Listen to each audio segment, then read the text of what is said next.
ultimately, if they can't find another place to do their work, it could mean the end for the Alderney Bird Observatory.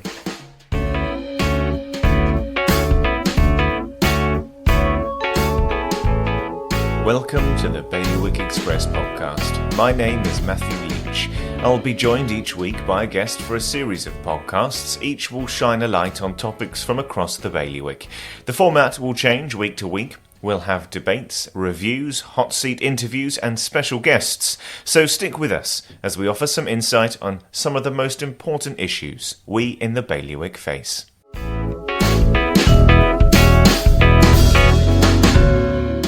The worst form of small island politics. This is how the unfolding drama of Alderney's Bird Observatory and its departure from the nunnery has been described.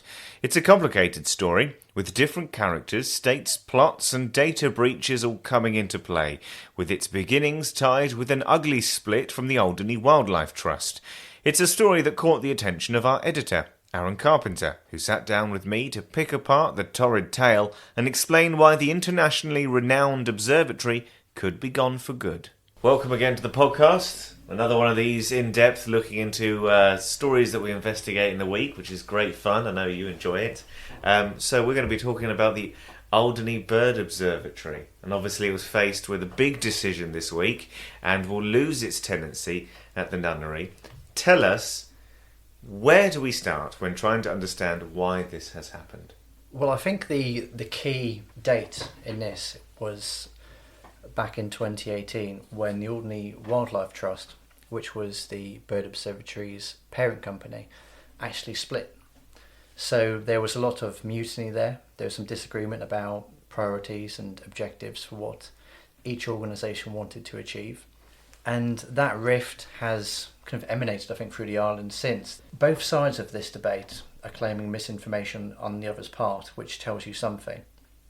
But I think there is, perhaps within the states of Alderney, and some people might not like to hear this, but there is perhaps a proclivity for the Wildlife Trust's aims and goals. And there's a few people new to the states of Alderney who have connections to the Wildlife Trust.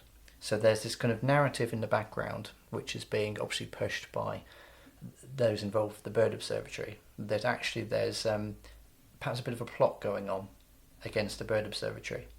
Now, the reasons for the cessation of the tenancy agreement, according to Policy and Finance, which is Alderney's equivalent of the Policy and Resources Committee, principally that a tenancy agreement, not a lease, was signed back in 2018 when the Bird Observatory took over the site from the Wildlife Trust. And as part of the refurbishment, the states of Alderney, taxpayers' money was invested, £300,000 of that, in refurbishing it.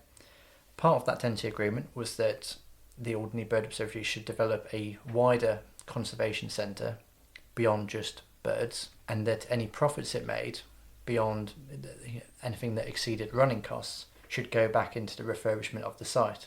Obviously, it's a very historic site. It's a Roman fort dating back to the 14th century. It's, I think, one of, if not the oldest of its kind across Europe. So they feel, or the States of Alderney feels, that has been neglected, and that essentially that the Bird Observatory has been creaming off the profits, or putting it back into their own aims, their own projects. Now, obviously what the Bird Observatory say is that they have brought huge ecotourism to the island during shoulder months, months that are typically, where visitors are typically quite hard to come by, in an island that outside of the peak period probably isn't that nice to travel to. And those difficult months, the Marches, the Septembers, have brought new people to the island who come to the island. They may stay at the nunnery, but they travel across the island. They go in the shops, they go to eat lunch somewhere different every day. It's the theory, at least.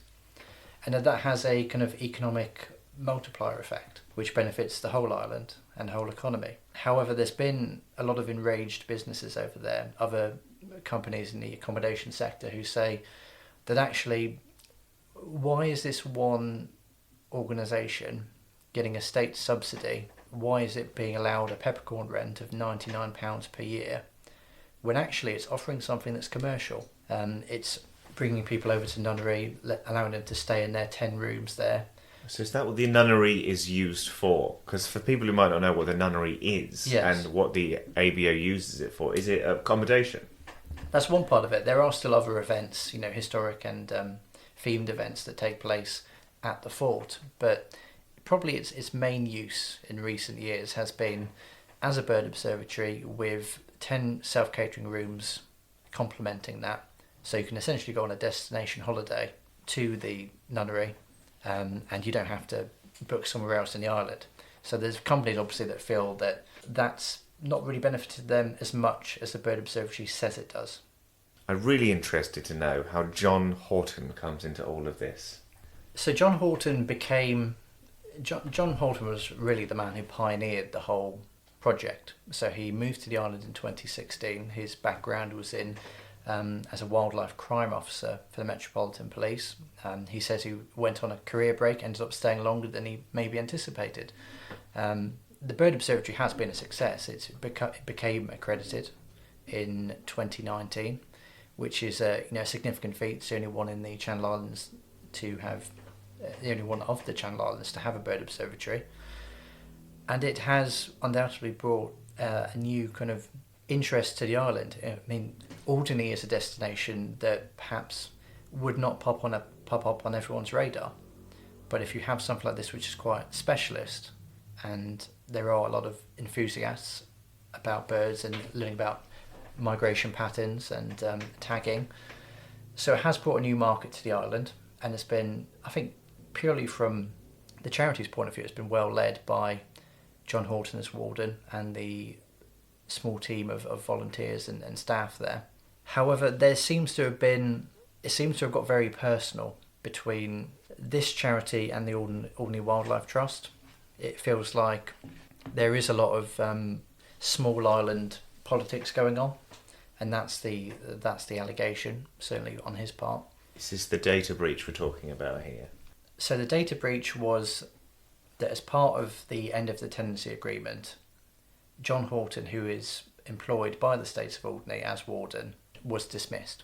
Now, how you'd expect that to happen would be, in a similar scenario, would be that the person obviously knew about it first, and then perhaps because of the nature of the role, it might be published in a BA at a later point. Perhaps a good example in Guernsey would be late last year when Economic Development recommended to the states the sacking of the Channel Islands Director of Civil Aviation. That obviously was communicated behind closed doors first, and then afterwards it was put in a state's BA because of the nature of the role. The states who employed this person in the first place had to confirm its backing, if you like, for his removal. That's how, that is a shaky practice in itself, whether you need to publish the fact that someone's being sacked in a public document, and whether you really need state's deputies sign off on something like that is another argument. But if you're going to follow that process, that's how to do it correctly. What didn't happen, and this is where it all falls down, is that Mr. Horton was not told. So the information appears in a BA which can be collected at the Island Hall, can be viewed online, and then people who he knows are obviously asking him, as you would anyone who you saw this information about. I didn't know you were leaving, I didn't know you'd been sacked. Sorry to hear about your job. Yeah. And so why did he lose his job? Is it tied in with the breaking of these terms? It is tied in with the state's relationship with the Alderney Bird Observatory. It goes hand in hand with the end of the tenancy agreement. And so you obviously have spoken to a lot of people involved in all of this at this point during your investigations into this story. Do you have a gut feeling about the situation as it is, why it has happened in this particular way? Is it all stemming from this split with the Alderney Wildlife Trust? I think there is clearly a desire to make the absolute most of the nunnery from the States of Alderney. That's clear. And in fairness, the tenancy agreement does stipulate that the Alderney Bird Observatory should develop a conservation centre. It hasn't done that. There hasn't been any obvious efforts to do that. And it's also seen as, given how much money has been invested in the site, could we be doing more with it? Or are we essentially handing over a piece of absolute prime real estate to a charity who is doing a good job, but they're doing a good job for their own reasons, and they're perhaps looking after their own interests rather than putting back into the site? And I think that's probably the crux of Policy and Finance's reasons for proposing that the tenancy agreement was ended, and it's probably the main reason why States members voted in favour of that by 6 votes to 3 just this week. What that means is that the Bird Observatory will have 3 months to move out, to get its affairs in order. But it does put a lot of question marks over the schedule of events that the charity has organised for the summer and autumn months. There's going to be a series of tours, a network of tours throughout the Channel Islands, organised by Nature Trek, who I believe are quite big in this sphere of kind of ecotourism. And ultimately, if they can't find another place to do their work, it could mean the end for the Alderney Bird Observatory. And as John Horton told me just yesterday, the success of the Bird Observatory in Alderney has really encouraged authorities in Guernsey, Sark and even Herm to explore this themselves. We know there are a number of disused empty forts in Guernsey, and next month there is going to be a visit, I believe, from Mr. Horton to Guernsey to discuss actually situating one over here. But Alderney, having been a pioneer in this area and having reaped some of the benefits from it, some of the free publicity and advertising in national publications and newspapers, could end up being the odd one out with no bird observatory. So beyond the Alderney Bird Observatory, what's the future of the nunnery going to be? Well, that is unclear at this stage. What Mr. Horton said is that the States of Alderney hasn't actually set out a plan for what it wants to do with the site. And that hasn't been contested by the States of Alderney. Bill Abel, who's the chairman of the Policy and Finance Committee, has said that it needs to, quote, take control of the nunnery before it can actually start reviewing its use and speaking with interested parties who might move in there. So there is going to be a review of how the nunnery is best deployed in the future and who should occupy it. However, there's no answer, or no apparent answer that we know of, that's being publicly disclosed for what the site will become and how its history will be told in the future. I think the main thing is to follow the developments in the months to come. There's going to be a lot of interest in what the Bird Observatory does. There are some people, I understand, within the organisation who believe this is the end of the Alderney Bird Observatory. There are other people who are kind of adamant that they can find a new place to roost, if you like.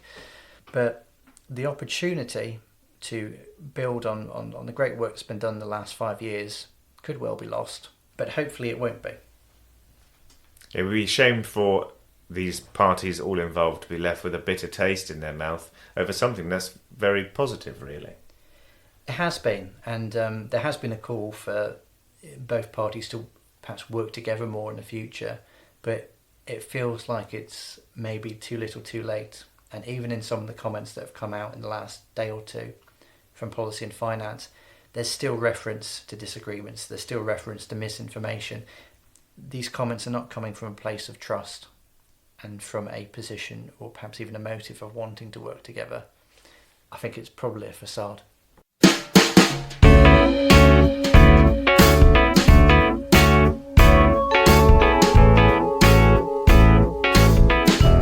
Thank you for listening to the Bailiwick Express podcast. The title track was Shift My Weight by Luno. If you enjoyed it, I know it's a pain, but please like and share. It all helps, and remember, you can hit bailiwickexpress.com to stay right up to date with whatever is happening in the Bailiwick. You can find us online, on social, on email, and on internet radio. There'll be more from me, Matthew Leach, and all the Bailiwick Express team next Friday.